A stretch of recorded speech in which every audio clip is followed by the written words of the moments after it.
Alrighty, guys. Welcome into the After Schrock. We're going to give everybody a couple seconds to get connected here before we get started. Make sure that everybody has a fair chance to get in. Going to get my my screen up here so I can also see your comments and suggestions as we move through the program here as well. So we got some interesting stuff to talk about today. There's a little bit of crypto, and there's some Chinese spy balloon. And I know everybody wants to talk about the Chinese spy balloon, so we're going to do the crypto first, get that out of the way. But the reason I'm bringing this up, if you are in crypto, if you're a trader, be aware there is a significant amount of FUD incoming. FUD is an acronym for fear, uncertainty, and doubt. And it's whenever anything negative is printed about cryptocurrency, they call it FUD within the cryptocurrency world. Because nothing could be negative about crypto, right? So the FUD is incoming. What is it? It's going to be surrounding the FTX collapse, and the tentacles of this are spreading. So Silvergate was the bank that FTX used and Alameda Research used. It was a crypto-friendly bank. How were they able to move their money like this around without garnering attention, or nobody thought it was weird? Or so the Securities and Exchange Commission is looking into Silvergate Bank right now to find out if there was any funny business that went on there. Meanwhile, the tentacles of this are spreading out. A bankruptcy panel for Genesis has been assembled to review the unsecured debtors. That would be the people that had crypto in the Genesis ecosystem. So we're going to find out what's going on with that real soon here. Also, keep your eye on the on Digital Coin Group, DCG. It would be like you live in a China shop and you have fault lines all around you and they're all rumbling. It's just a matter of time till there's some news that breaks on this that's going to be like, oh God, that's bad. Because it's going to impact people's pension funds, it's going to impact teachers and firefighters and governments, and it's going to reverberate. To keep that in mind, now I don't know if you've heard about this Adani guy in India, the Adani Group. So we don't know if the Adani Group is like a crime family, or no, legitimate business guy by all regard, legitimate business guy, just leveraged to the hilt, right? So all of a sudden, Hindenburg Research, who has done basically what they do is they identify unique opportunities to short things. So whenever there's something that's really, really, really screwed up, Hindenburg Research comes out and does a report on it. They did a report on the Adani Group, and the Adani Group lost $58 billion in 6 days. That's 3 times the amount of the FTX collapse. The Adani Group is responsible for 1 out of every $10 invested in the Indian stock market. 10% of their stock market is the Adani Group. Yeah. Tell me that's not going to have any impact on that. So there's stuff, all the kind of stuff going on all around us here. Adani has no connection to cryptocurrency whatsoever. It was just a fun, interesting aftershock random neuron fact that fired in my head. Things to keep an eye on in the background if you're an investor. But I think you're going to have a buying opportunity on Bitcoin coming up. I think it's going to dip. I sure hope it does, because I sold mine at 16.5, and I really want to get back in because I'm kind of freaking out that the way that the charts are lining up, this is exactly what the chart looked like before the 2020 breakout. That would be really bad to miss that breakout. I really want back in. But I'm not going to buy back in at a loss, because that's the only way to guarantee the price goes back down for you guys is if I buy back in at a loss. So not going to happen. You have to go first this time. I took the hit the first time. Now it's your turn. All right. Fun stuff. Oh, let's see here. Karen and Roger are here. Good to have you guys. Windows security, device security, core isolation, memory integrity. I received a message saying I need to resolve this problem. Okay. So Ronald, there is a setting you can change in your Windows operating system to turn on this functionality. If you do activate that functionality, it will have a performance hit on your computer. It'll slow it down. So it's a matter of what you want to do. If your computer is plenty fast for what you're doing, you can turn this on. It's really easy to do. You just literally just do a quick duck search or a Google search, and you'll you'll see, because I did this last week when you asked this, and I don't think I answered your question last week because I saw it after the show. But I did a quick search of what that was because I didn't even know I could turn it on. And yeah, you could definitely step up the security of the computer even higher at a higher level, but you start to hit performance hits at that point, and the performance hits are significant enough that Microsoft doesn't turn it on by default. So it's not a big deal to have it off. Mine's off on my computer because I'd rather have the performance, and I trust my Sophos. Hey, Mitch, good to have you. Good morning, Mary, Aaron, Randy is here, Thomas is here. Good to have you guys. Roger's back. Jeff, good to have you. Lovely weather. It is nice out today. My Bitcoin mine doesn't like it, though. It's still warm for that. I had to take my filters out, and it was still too hot. Had to put a couple of them in low performance mode to save on the heat in the room because it was getting too hot, and the other ones were turning off. It was a mess. I mean, where's my winter? I go all summer long with 100-degree temperatures, piddling along with my Bitcoin mine, and the winter time is my moneymaker, and I don't get any cold. I mean, those 12-degree days, Bitcoin mine loves those days. Excuse me. Sorry, there's no muting a sneeze on the After Schrock. It goes out over the air. What is the update timeline for the release of the combined Drive Advisor and Secure Updater? Distant. I'm going to be frank with you there. We're working on it. We were working on it, and then we had another, basically a business opportunity came up.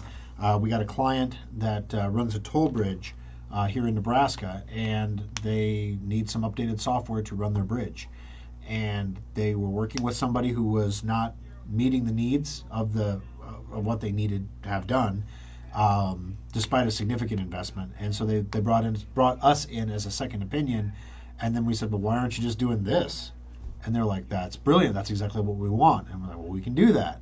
So now we're planning out this software, and Alfonso's going to be executing the software. So it kind of took our coding time away from that project and directed it toward an actual like business income generating project. It should only take a month or two to do that project, though, and then we'll be back on track. So, right now what we have is, I think I might have explained this before, we're going to do this in stages, because with software development, if we try to make one big program that's going to take over all these functions and we're going to release it all functional at one time, what ends up happening is it never happens. It never gets done.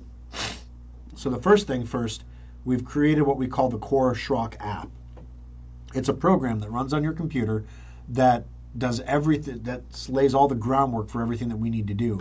Right now, we use the Schrock app to install Sophos on people's computers, so that we're laying, anyone who has Sophos installed from last month forward has the groundwork for the new app already laid in their computers, okay? So with that said, the next step in the process is we have to create some functionality in the Schrock app that makes it desirable for people to install on their own computer. And then we can start laying the foundation on their own computers, rather than us having, or every time they come in for a maintenance checkup, we can lay the foundation. We can't just install a piece of software that doesn't do anything but lay foundation. That's not cool. So we have to give you some functionality back, and that's where the big challenge comes in. What can we do with this that you're not getting now? So that maybe we may implement something called Battery Advisor and may implement that. That's pretty straightforward to implement. That would be something easy to do. So if you have a laptop, install this and you get Battery Advisor. And then Drive Advisor would still be a separate program. And then we would integrate Drive Advisor into that, and then Drive Advisor would go away. The program would go away, but then that functionality would be transferred to the Schrock app. So then instead of when you go to driveadvisor.com, you would install the Schrock app. You wouldn't install Drive Advisor. You'd install the Schrock app. Then the third piece of the puzzle, the third stage, if you will, is to say, okay, now Secure Updater, this is a subscription program, so we got to be careful with this because people are paying for this. See, if we screw up with Drive Advisor, it's free, guys. So I'm sorry it went down for a little, it's back now. Everything's fine. Sorry for your loss. We'll refund you everything you paid. Secure Updater is different. Secure Updater, we have a fiduciary responsibility to provide service for people who are subscribing to a service. So in that case, we have to be a little more careful. It's going to take a little more time. We'll save that one for the end. And then we can start introducing new features and new functionality to the Schrock app going forward and have one centralized app that has everything, all your subscriptions, all your services. Maybe we introduce a backup software component at some point. If we do, it'll be integrated into the Schrock app. Maybe we start having Secure Updater handle Windows patches and Windows versions, for example. Like instead of Safe Upgrade now, instead of that separate Safe Upgrade program, maybe you have a subscription to Safe Upgrade that you pay for annually, and you always have the most up-to-date version of Windows, and it just automatically happens. Wouldn't that be nice? You don't have to worry about buying it and then downloading it and then running the big update. It just happens. It's just smooth. That's where we're going with all this, guys. So it's going to take some time to get there. That's the roadmap, though. Ricky's here. Good to have you. Northwest Missouri, blue skies and sunshine. Look up. Do you see any balloons? All right, crypto shenanigans. Yeah, there's always crypto shenanigans, Aaron. All right. It's customary to use salutations such as good morning to humans in social groups such as Schrockville. This message was not written by AI. Why do you ask? Great morning, says Heidi. Great morning. That was ChatGPT that said great morning. Memory questions. Answer. Good job. All right. Ransomware hackers wonder what the punishment is if they're ever caught, and are they ever prosecuted? Well, the Department of Justice did roll up a ransomware gang by hacking their computers and stealing the decryption keys from the bad guys. So it was kind of a reverse hack. The problem is most of these guys are located in foreign countries, outside the reach of the American justice system, in countries like Russia or Iran or North Korea, where, if you're going to commit crimes and you're going to commit them on our geopolitical foes, we're not too interested in prosecuting you for that. In fact, your skills are really good. Have you ever considered a career with the state services? So anyway, do you love your family? Maybe you should consider that career. They don't get caught because they're not here. And if you're stupid enough to launch a ransomware attack from inside the United States, you're going to get caught and you're going to go to prison. But people who do this overseas, they never go to prison. A lot of them are state actors. It's state sponsored. That's where North Korea gets a lot of their Bitcoin. Yes, they have really access to really cheap energy, but they don't want to. Kim Jong-il doesn't want to run his Bitcoin miners, or Kim Jong-un doesn't want to run his Bitcoin miners. He wants to just have people give him Bitcoin. And so this is the easiest way to do that. Does Schrock take old flip phones for recycling? We sure do, KJ. We recycle all computer-related electronics, and we consider cell phones computer-related. We do not, for example, recycle satellite dishes, televisions, VCRs, old stereo speakers, things like that. People try to drop it off all the time on us. We don't recycle those. They go into the dumpster. So don't drop them off with us because we don't recycle them. If you want them recycled, take them someplace that will recycle them. But computer-related stuff, we recycle all the time. Towers, printers, keyboards, mice, cell phones, digital cameras, servers, racks, backup batteries, laptops, you name it, tablets, all that stuff. We recycle it all at Schrock. There isn't a right time or a wrong time to bring it in. We recycle all the time.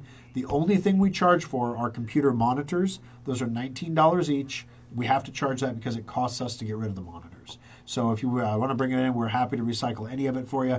And actually, it gets recycled. We send it to Sadoff Recycling, who is a certified recycler. That we make sure your data, for example, is wiped off the hard drives and stuff before they go out. Sadoff does another wipe again to make sure they're good, and then they grind the drives up in some cases even to make sure they're completely destroyed. So it's a pretty solid operation, and we have full faith in them and their ability to do what they do. Oh, you really want me to get to the Chinese balloon? You haven't heard enough about the Chinese balloon? All right, here we go. All right, so let's start off with what we know about the Chinese balloon. The Chinese balloon, we knew about it on January 28th. Okay? We knew about it before it hit the Aleutian Islands off of Alaska. So we knew when it was over the Aleutian Islands. We knew when it was over Alaska. We knew when it was over Canada. I know it's not Canada, but it's fun to say. We knew when it was over Montana, and we knew when it was going to be there and how it was going to be there. We were watching it the whole time. So how did this happen? How did we allow what we consider now to be a Chinese spy balloon to pass over two of the three nuclear triad sites of the United States. Why would China use a spy balloon instead of a satellite, which would go overhead unimpeded? Did China really think they weren't going to get caught? Is China embarrassed by this? These are all great questions. So I heard, Fox probably had the best coverage of the whole Chinese spy balloon. They went wall to wall with it for the most part. There were a couple commercial breaks, but I mean, they were the only place that had a camera for the live takedown. We sent up an F-22 stealth jet to fire a really expensive missile to take down a balloon. I understand we had to send up the F-22 because of its altitude ceiling. It had to get up pretty high. This thing was like 50,000 feet, so that's very high. There's not a lot of air up there to support a wing, if you know what I mean. So you got to get up there pretty high. But let's start off with assumptions, okay? Because usually the simplest explanation is the right explanation, usually. So let's start off with assumptions. Number one, is this a weather balloon, as China claims, or is it a spy balloon, as America claims? So, weather balloons, almost universally, are disposable. They are not recycled, they are not reused, they are disposable. Typically, weather balloons do not have equipment the size of a school bus strapped on the bottom of them. Okay? Typically, weather balloons are not maneuverable. There are reports that this balloon had 2 propellers. Okay, so we have a somewhat maneuverable high elevation device that is obviously designed to do something, right? And in China right now, they're reporting that this is just a weather balloon that blew off course. It was launched by the Academy of Science and whatever, completely civilian organization that I'm sure has no ties to the CCP or military infrastructure at all. They were just launching a weather balloon, and there were some strong westerlies that pulled it off course and sucked it over the United States. Super duper sorry. It's not the first time this has happened. In fact, an American weather balloon once got pulled off course and was floated over China. China promptly shot it down before it traversed their country. Weather balloons happen. It happens, okay? So that's the Chinese explanation. That's what's happening in Chinese media. China looks at America. Their population is looking at this and saying, seriously? You guys are paranoid. Wow. It's not a big deal. China is not embarrassed by this. America canceled a state visit to China because of a weather balloon? They were offended by a weather balloon? Did it not properly enunciate its pronouns? I mean, literally, that's the level of like, this is stupid. That China, the world of China, the population there, that's what they're being fed, right or wrong. Okay. Now, when you think about that, what are we being fed? We are being fed this is a Chinese spy balloon that is floating over our heads and could deliver EMPs or nuclear destruction or spray viruses or, oh my God, Tucker, what's it going to do? Okay, so there we go. So let's take a step back from the hysterics, because, I mean, if you think about it too much, it's enough to make you want to go to Sam's Club and buy a bunch of toilet paper and Clorox wipes, But let's step back from that for a second and look at what we know. So this balloon, if it was a weather balloon that happened to blow off course because of heavy westerlies, was maneuverable still. It was maneuvering. So it was changing course, aside from weather patterns. So we know the balloon is maneuverable, which means somebody was controlling it, right? Somebody was driving it. Or maybe it was ChatGPT trying to get it back on course wherever it was supposed to go. Where was the balloon going to go? Like, it was just going to keep on going over the Atlantic? Where was it going to go? To the UK? Where was it going to go next? Who knows? Why would you allow this wayward balloon with an unknown payload to fly over the country? Well, the answer the administration gave was, Joe Biden says on Wednesday, he said he wanted to shoot it down. So Wednesday, what day was Wednesday? Wednesday was the 1st. We knew about it on the 28th. So it took, that 28th was a Sunday. So while we were on the air last week, oh no, it was a Saturday, sorry. So Saturday, Sunday, Monday, Tuesday, Wednesday. So 5 days after we knew the balloon was over the Aleutian Islands, Joe Biden wanted to shoot it down. So that means, hey, it's going to hit the continental United States. We got to, bring it to the president's attention. Joe Biden says, shoot it down. Okay, logical response. It's the response I would have had. It's probably the response you would have had. Certainly was the response Trump would have had. Shoot it down. Okay, it's a balloon. Shoot it down. The military supposedly came in and said, we're concerned about the debris. Now, at first I'm like, okay, it's a freaking balloon. And then they're like, well, it's got something on it the size of a school bus. And if you drop a school bus from 60,000 feet over Montana, there is the chance you might hit some grass. Possible. It could hit a rock, but there might be grass. Or there could be some people. I mean, it's not a statistical zero probability that it would hit people. But if we blow it up out of the sky, the debris, a huge debris field, we're concerned about that. So when you first hear that, you got to say, come on. I mean, we all saw the thing get shot down.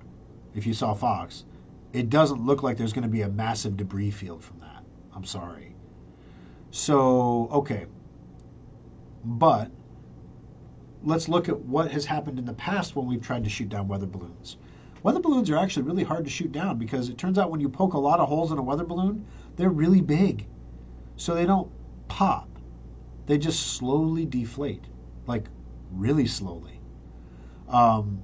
The last time we tried to shoot down a weather balloon, there was a weather balloon that was escaping. It was going to enter somebody's airspace, and we were trying to shoot it down before it got there. Or the Canadians, where somebody was. I forget who the story was about.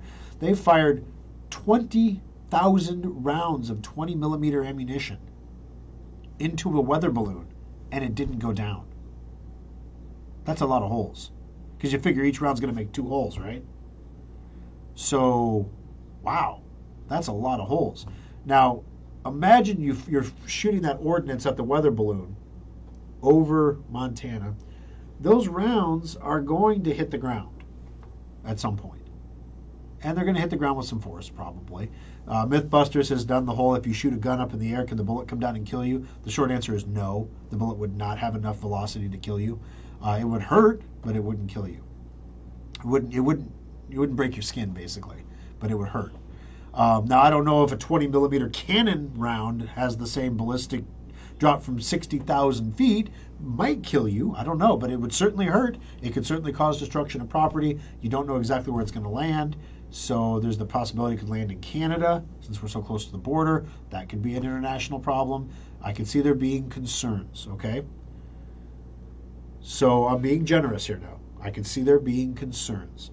If there were concerns there, why didn't we think about it before that and shoot it down over Alaska, where there's literally nothing?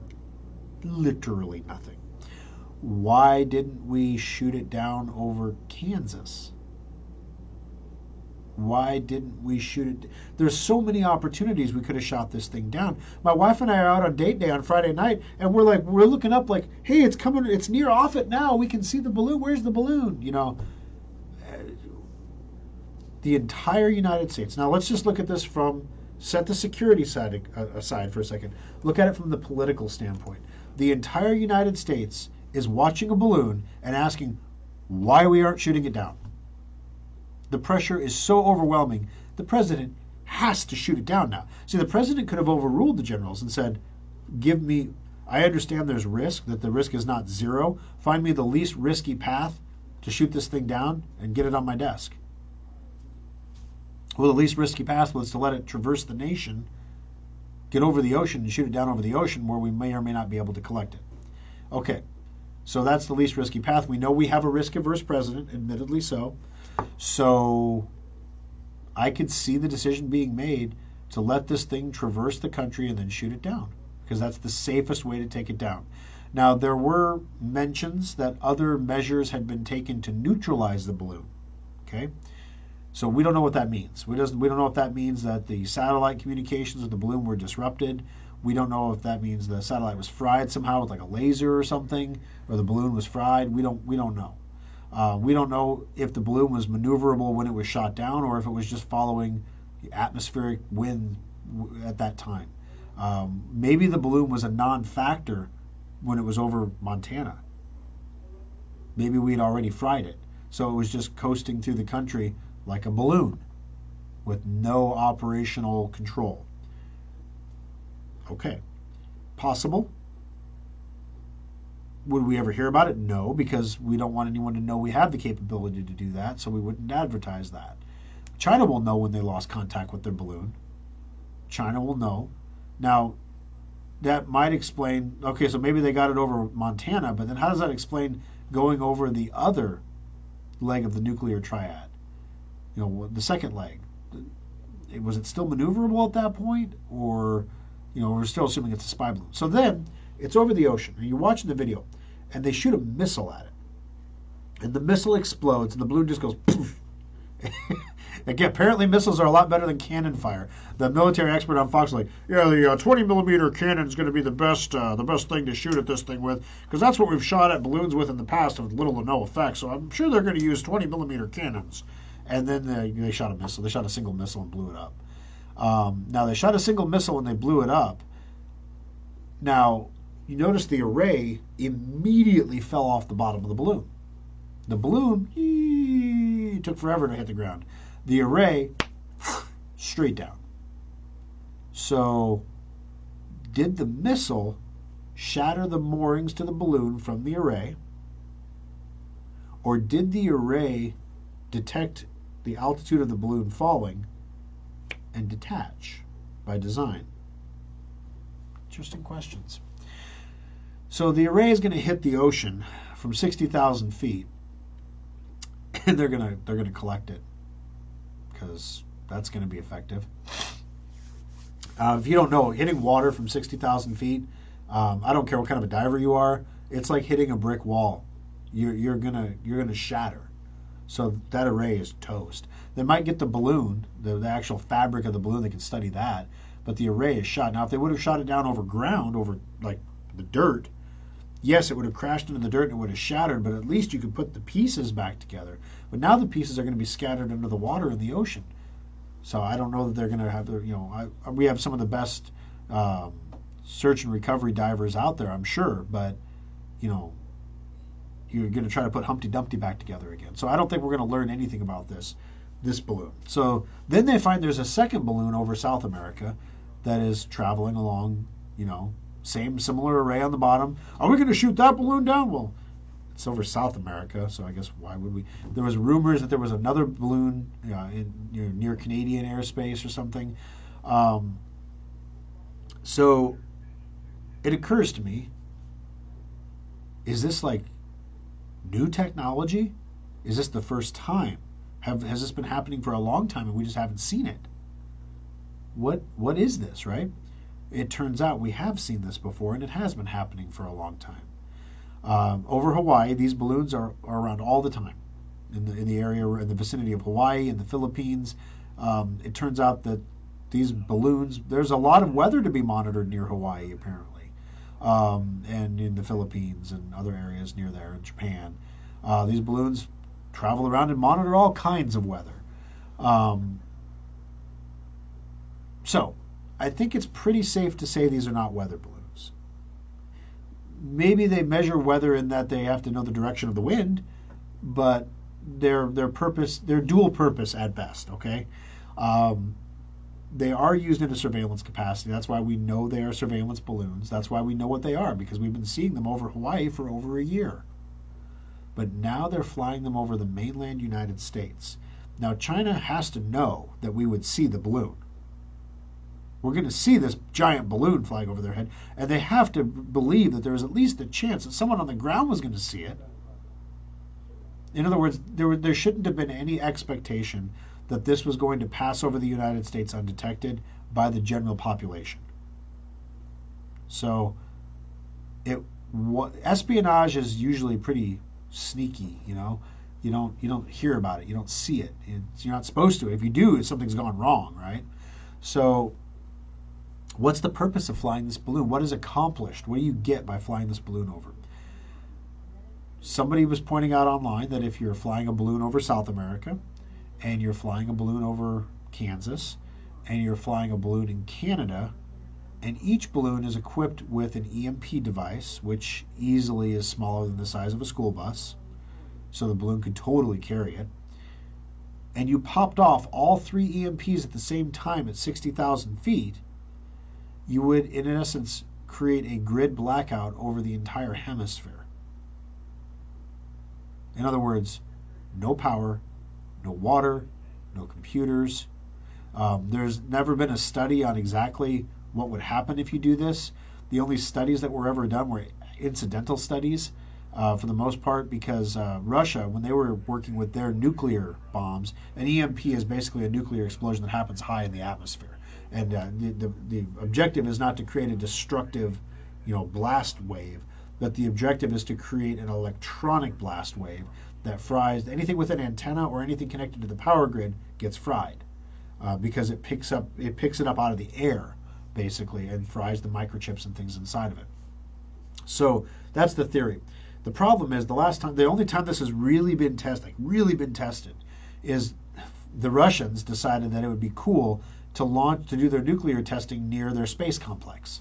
So they're doing their nuclear testing near the space complex, creating EMP after EMP. They didn't even know about EMPs then.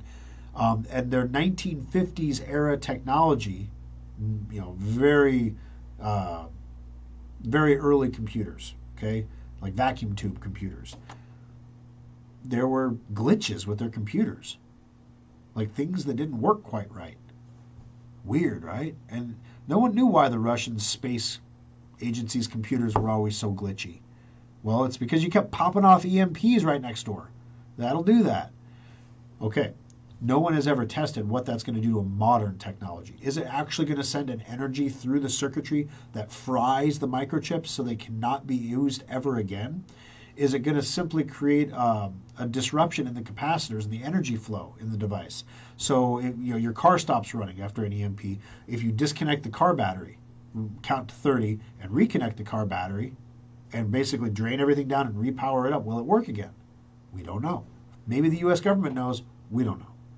So we don't know exactly how nasty the effects of an EMP would be. There have been commissions. The Congress has studied it. The estimates aren't pretty. The estimates are that 90% of the U.S. population will die if this happens. Because if you think about it, if all the vehicles stop and the power stops, you don't have water, you don't have heat, anybody in an urban area is instantly like Mad Max, right? The saying is every civilization is 3 meals away from chaos. In other words, if you miss 3 meals, that's enough for you, or no, it's 9 meals. If you miss 9 meals from chaos, your population misses 9 meals, your society will fall apart.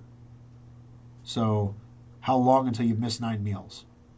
How much food do you have in the house? How long could you go without going shopping? So, it's an interesting thought experiment when you're thinking about being prepared for things. Are your flashlights LED flashlights? Because they won't work anymore because those are circuits. Those are microchips. So, yeah, the old D-cell bulb flashlight with a switch, that'll work just fine. But, yeah. So, what do you do? So, that's the scary thing. So these 3 balloons flying the way they were flying could have been used as a delivery vehicle for a military payload. It's been done before. During World War II, Japan launched balloons with incendiary devices trying to light, Seattle on fire, So, it's been done before across Pacific. So this against the backdrop of China, U.S., we reported last week, U.S. Air Force General says, update your wills, boys, because we're going to China in 2025, Xi Jinping has said he wants Taiwan back by 2027. Meanwhile, in a completely unrelated piece of news to the Chinese spy balloon, an unauthorized Chinese police department was rolled up for the second time by the FBI in New York City that day, Friday. So, why? Why that day? Why the second time? You raided it the first time, and then you backed off and said, oh, I guess the Mar-a-Lago documents aren't here, so, go about your business, you Chinese people. These guys are running police departments around the world in foreign countries where if somebody speaks out against China, they get black-bagged and taken back to China where they're dealt with. I mean, and they search out dissidents, people who escape China, people who are traitors. You know, China does not tolerate resistance. They'll oppose it wherever they can. So these illegitimate police stations all over the world, well, we just roll one up in New York City on the same day as the Chinese balloon story breaks. Coincidence? Maybe not. So now you can go way down the rabbit hole on this one. Maybe it's the deep state trying to blow up the normalization of relations with China. I've heard that one. Maybe it was just a weather balloon. Think about that one for a second. I mean, it's not likely.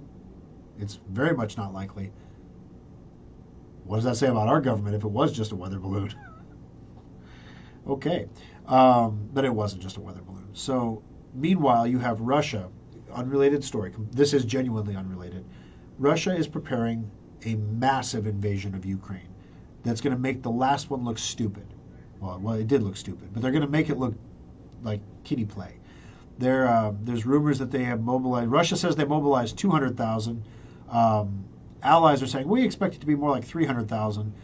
Intelligence on the ground in Ukraine, who is looking at the training camps from drone views, are saying it's more like 500,000. It looks like there's going to be attacks from the east and the south. It also looks like there's going to be harassment attacks out of Belarus from the north that are designed to pull Ukrainian defenders away from the other fronts to thin the defenses a little bit. Russia launched the attack just about a year ago. So Ukraine believes that the symbolism of the one-year anniversary of the invasion is going to be important to Russia, that they will use that as a springboard for their new assault. They launched it last February, guys, so I would expect something in February or March, a significant development in the Ukrainian front. So right now, there's a city, I think it's Bakhmut. I'm probably saying it wrong, but they are being encircled by Russian forces. So this is like the Azov steel complex all over again. And the Ukrainians are fighting, and they're losing estimates are about 100 Ukrainians a day. New AP estimates are that the Russian forces have lost 200,000 dead. That's not casualties. Casualties count injured people.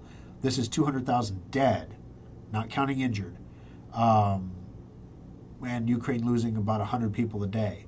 So the problem is Russia's got a lot more people. Ukraine can't afford to lose 100 people a day. So they're training 30,000 new Ukrainian troops in the UK to fight. Well, 30,000 divided by 100 is how many days that force will be effective. You know, not entirely correct, but, do the quick math. So, yeah, I mean, and if there's a huge push by Russia, they could send 500,000 people across the border with no shirts and sticks in their hands, and they would win. Because you just don't have enough bullets and enough people to pull. You don't have enough trigger pullers. Ukraine is in a real bad spot, which is why they want these tanks so badly. They feel these tanks are going to give them an advantage against infantry warfare, that now they have longer range artillery. So when the Russians advance, they usually advance behind an artillery barrage. So they shoot the artillery over the heads of their soldiers, blowing up the ground in front of their soldiers, and then their soldiers advance onto that ground. It's a very slow walk. Well, now Ukraine has the ability with drones to find where the artillery platforms are at, and they have high arms artillery now they can use to set way back in the back and shoot back at the Russian artillery platforms to take them out. If you take out the artillery platforms, now you just have infantry advancing with mechanized vehicles or whatever. So Ukraine wants mechanized vehicles like Bradleys and Abrams tanks to fight the advancing Russian mechanized forces. Makes a lot of sense.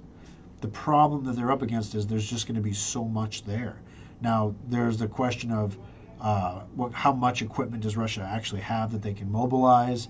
How much of this is going to be just meat grinder sending people on foot into it? When you get shot, the guy in front of you gets shot, pick up this gun and keep going.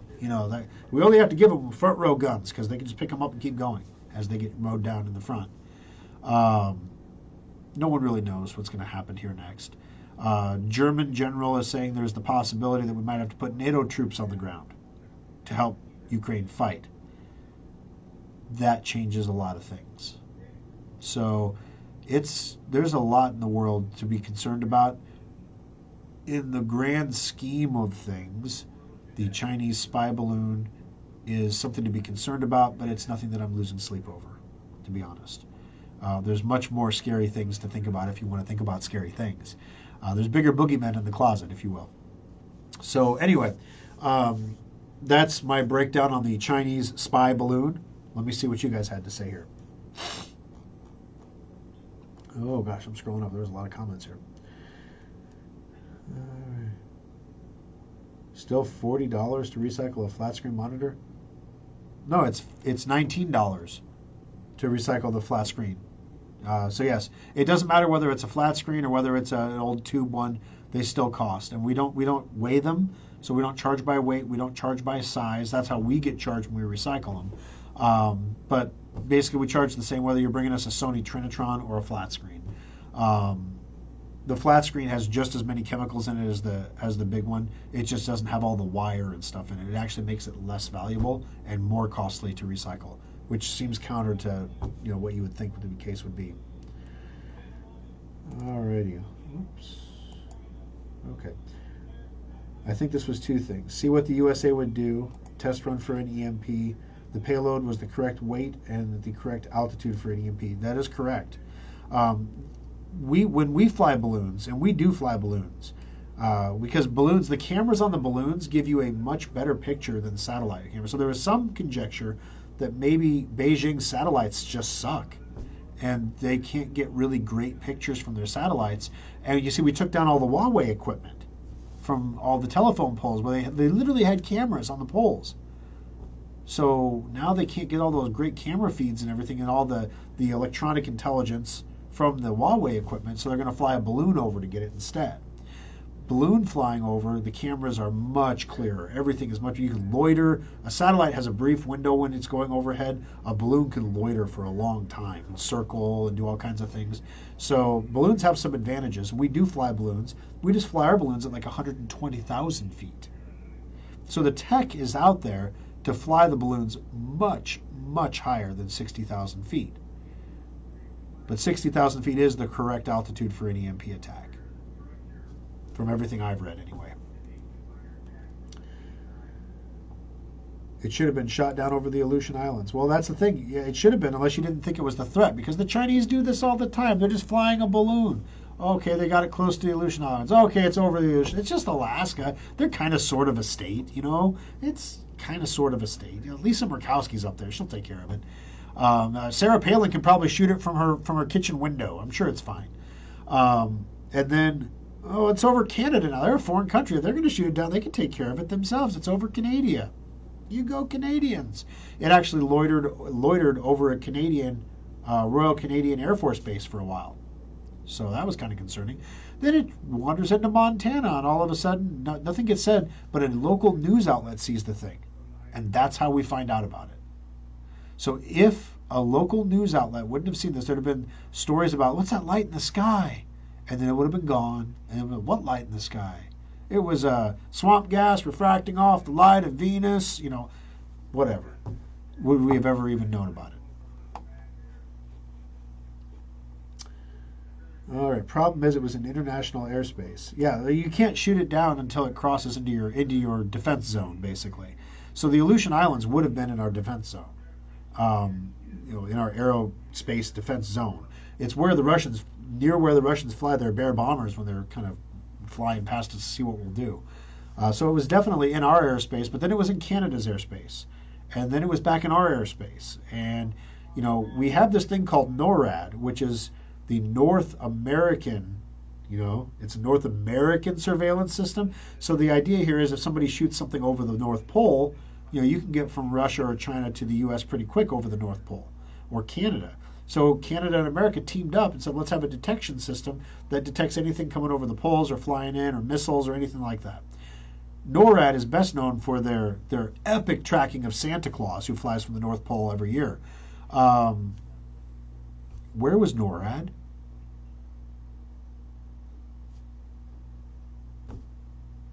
Did they miss it? And I was talking with my wife, I'm like, sometimes the simplest explanation is the right explanation. Maybe they didn't see it. And that's scary. Maybe nobody saw the damn thing. Because, come on, China would not fly a balloon over the U.S. Come on. Over the ocean, in international waters, looking over at Hawaii, okay, we can't do anything about that. They're not going to fly this balloon all the way to America. Come on. Maybe we didn't see it. The simplest explanation is often the correct one. The CCP was counting Casey's stores. I don't know if it was there long enough. There's a lot of those things around.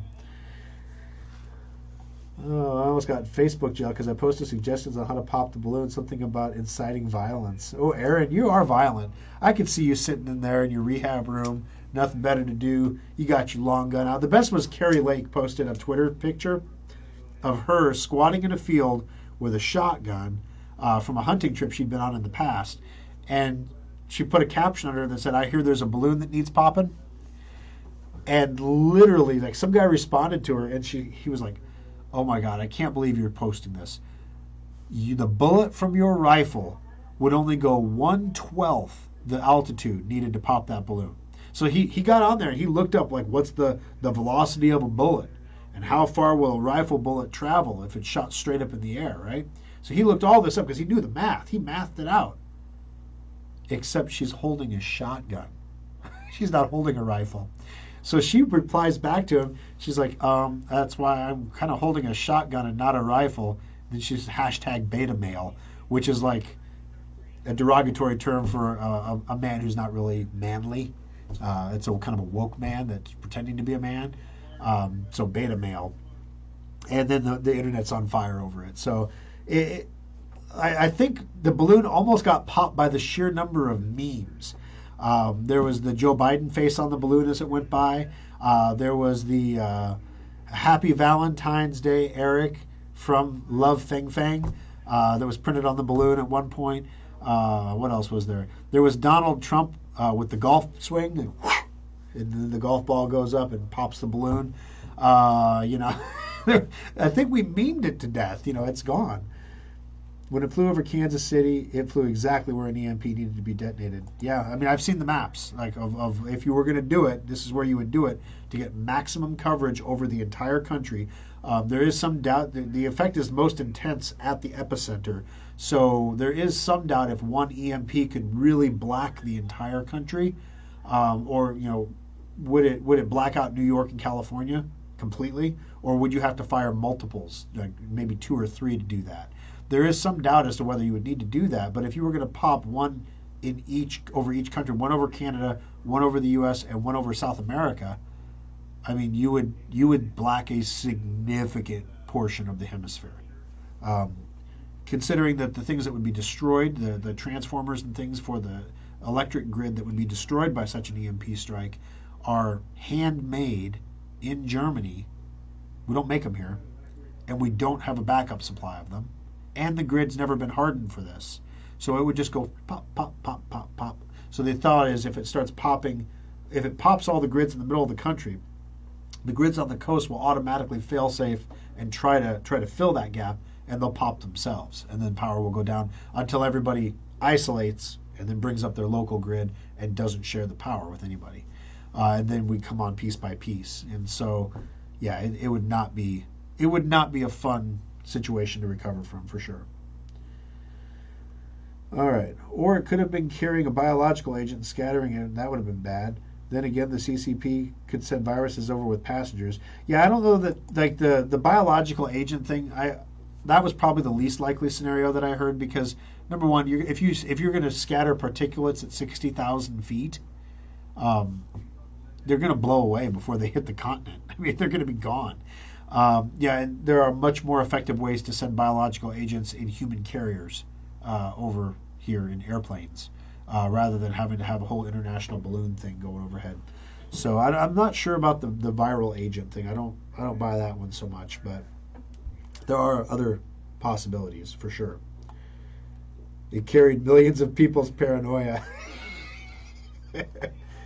I mean, that was one of the things that there was who was it? It was Bill Kristol.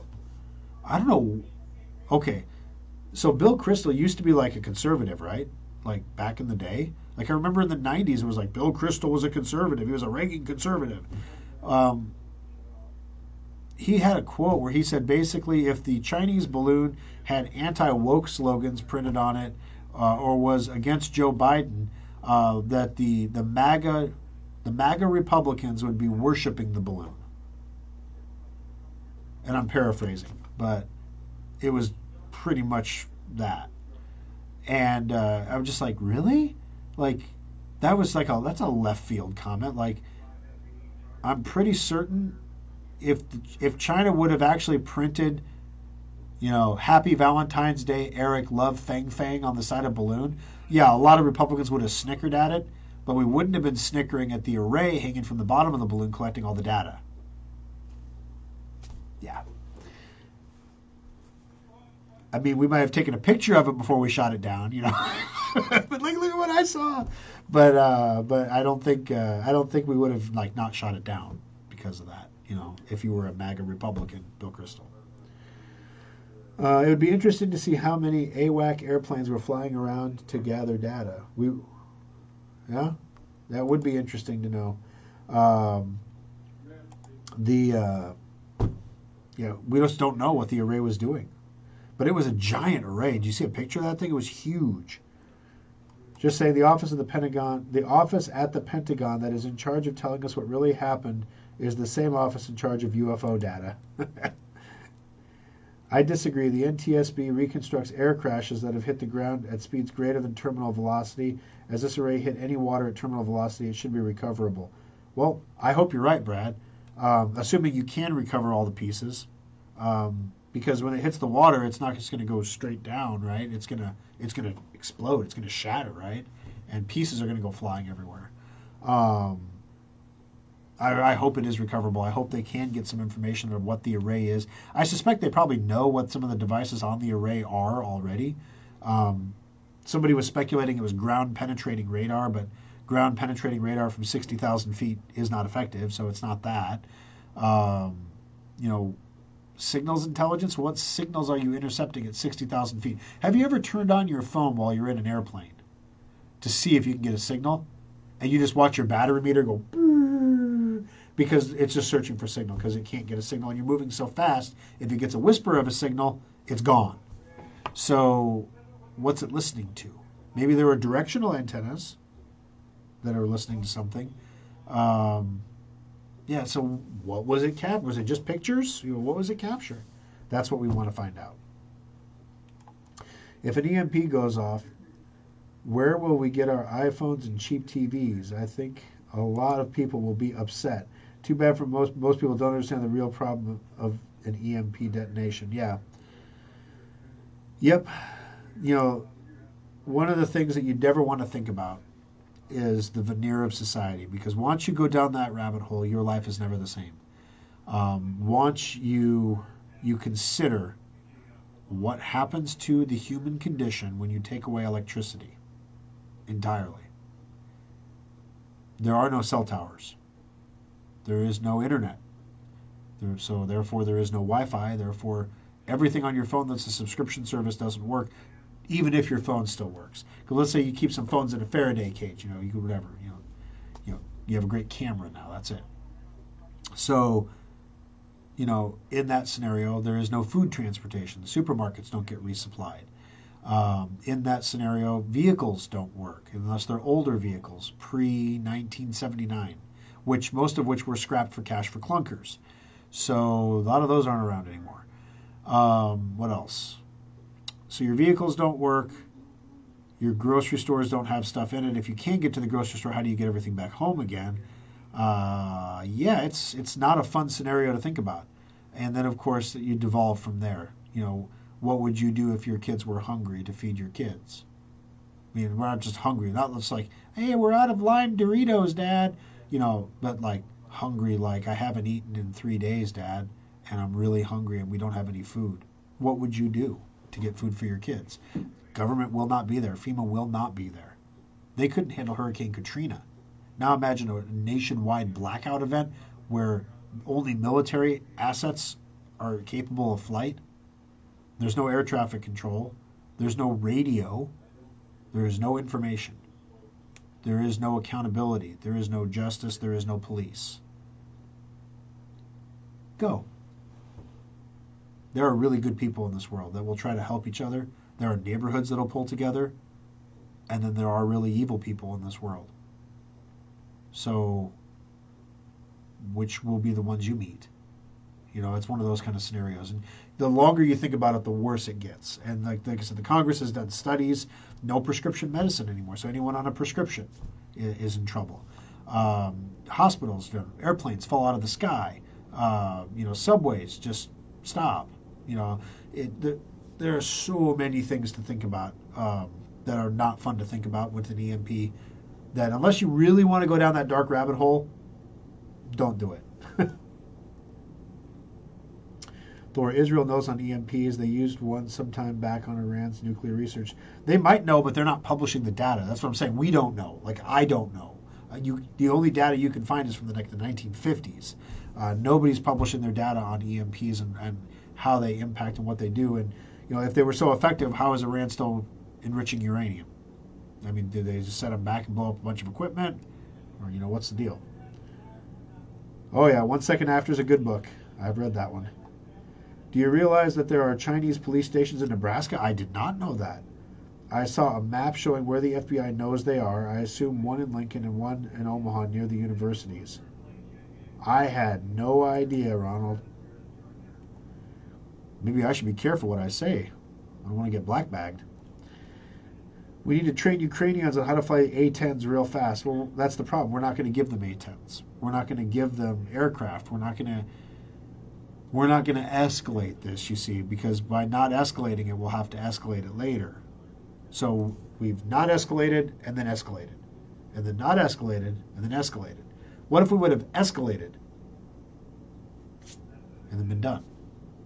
Maybe there's something more going on here than supplying a democratic people with the ability to defend themselves against an invader.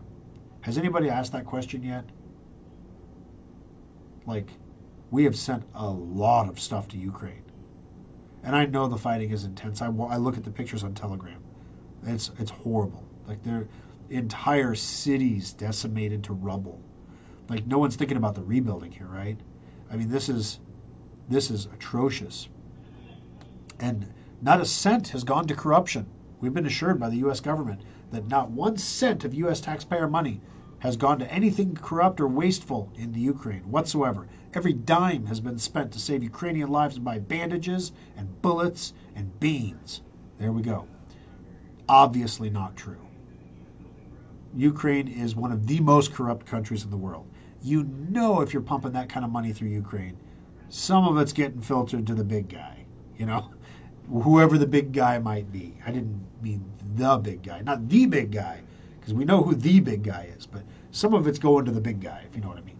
So, why? So the RAND Corporation published an article. RAND does a lot of research and think tanky stuff on basically what are the best outcomes for the United States of the Ukraine conflict. They did put a paragraph in there that explained sometimes the interests of the United States are different than the interests of Ukraine.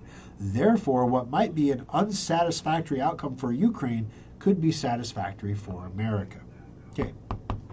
So, big advantage is we're bleeding Russia of munitions, of men, of military capability. We're embarrassing them internationally. We're isolating them. Russia, as an international player on the stage of war, has been greatly diminished.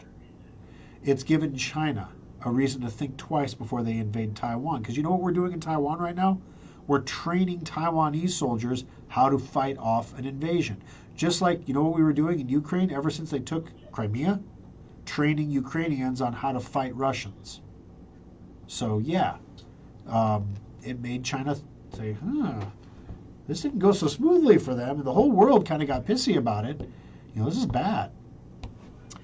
So now we're at a point where we've diminished a lot of the U.S. reserves of older military ammunition.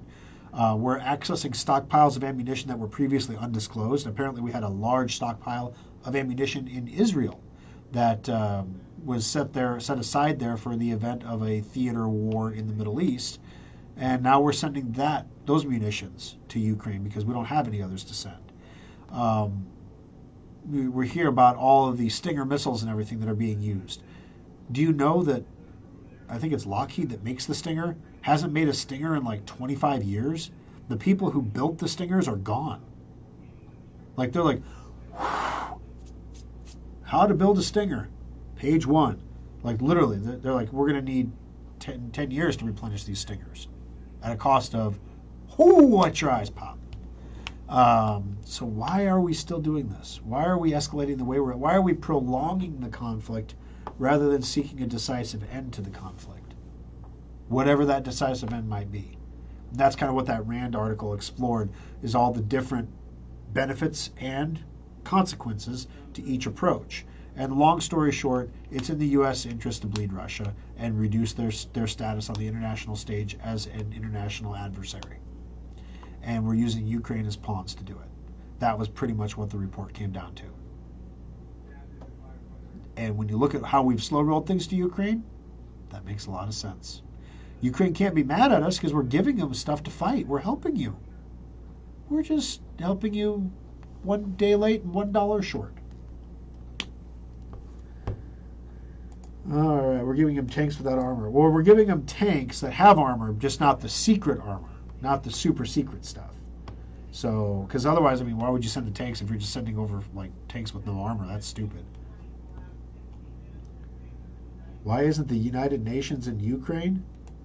Well, because Russia is a member of the UN Security Council, and Russia would be able to veto any UN measure to put a peacekeeping force on the ground in Ukraine. So it'll never happen. I memed the balloon with the China president's face singing, "You can't touch this." That's funny. Can't touch this. Okay. These would have been launched shortly after we announced the tanks were headed to Ukraine. Maybe a warning? Yeah, I don't know how long it takes one of these balloons to fly from China. Assuming they were launched from China, they could have been launched from a ship. Think about that one. So who knows where we don't know where they were officially. We don't know where they were launched from. No, I don't think anyone has asked that yet of the Pentagon. Look, where was the balloon launched from? Let's see. Even with this president, I'm going to clean it up a little, KJ, because if I say it, it's like me saying it, and then I'll clip it. And even with this president, we are still the superpower of the world, and an EMP attack on the U.S. would be World War III and not end well for China.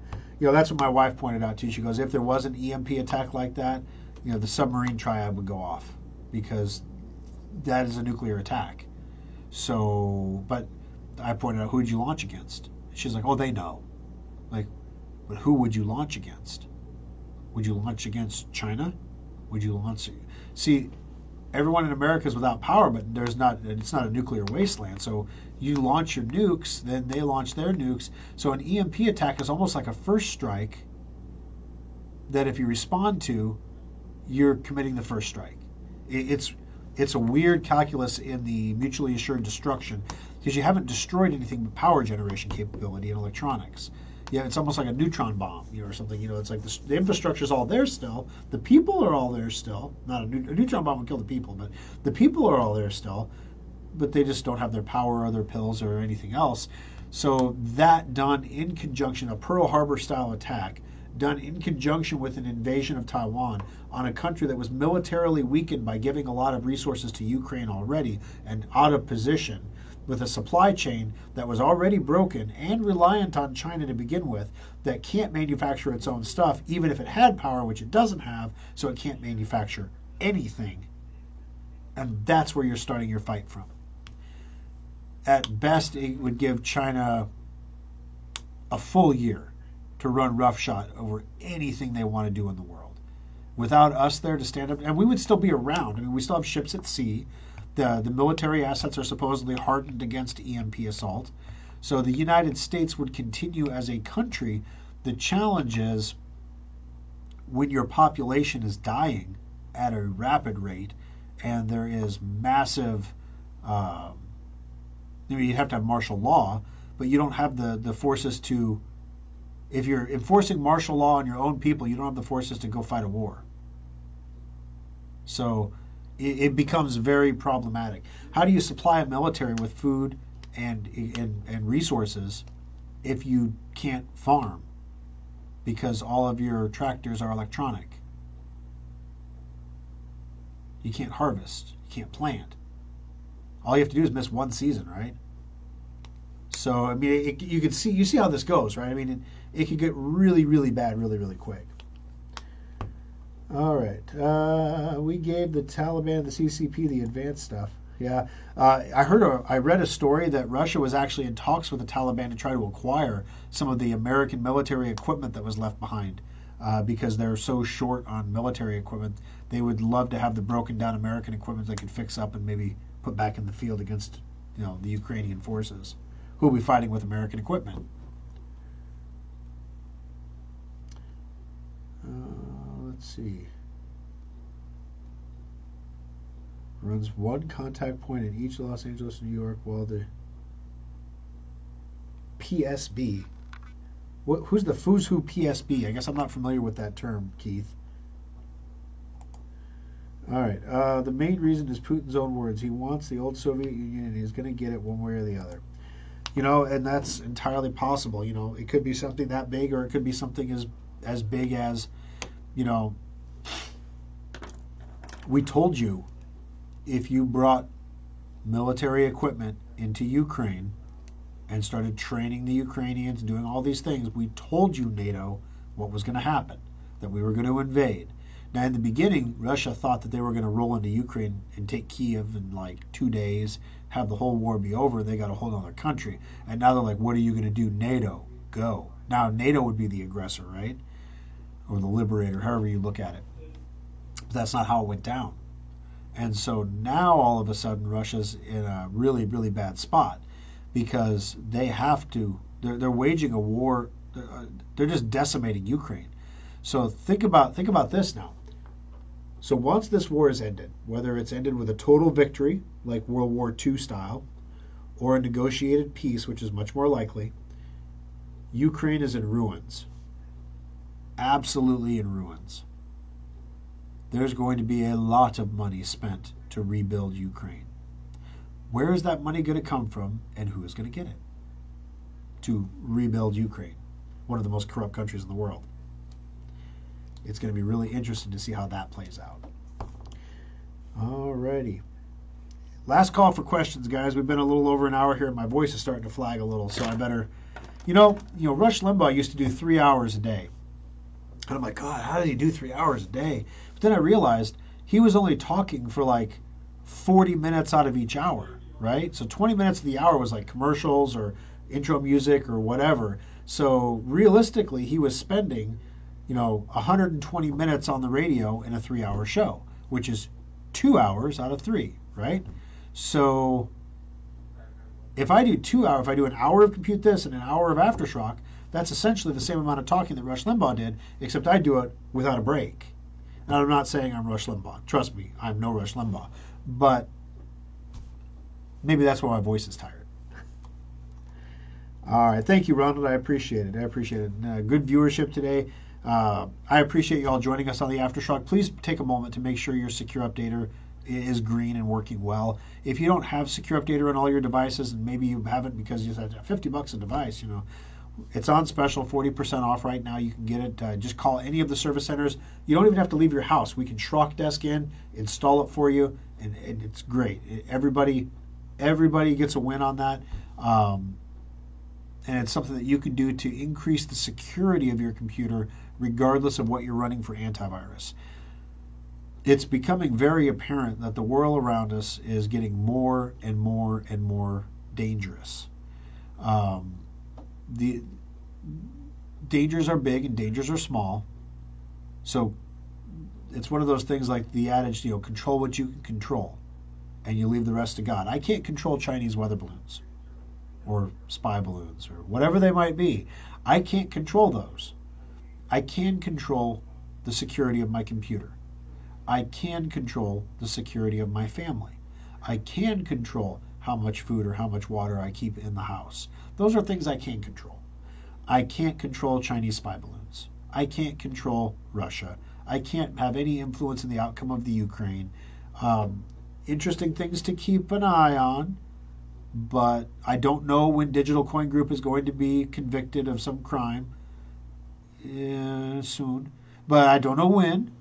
So I sit back with my Bitcoin money and wait eagerly for my opportunity to buy back in at $10,000. That's my hope. All right, guys, got to roll. Thank you for joining us. I appreciate you being here. We'll see you next weekend, Sunday morning, 7 a.m. for Compute This. See you then.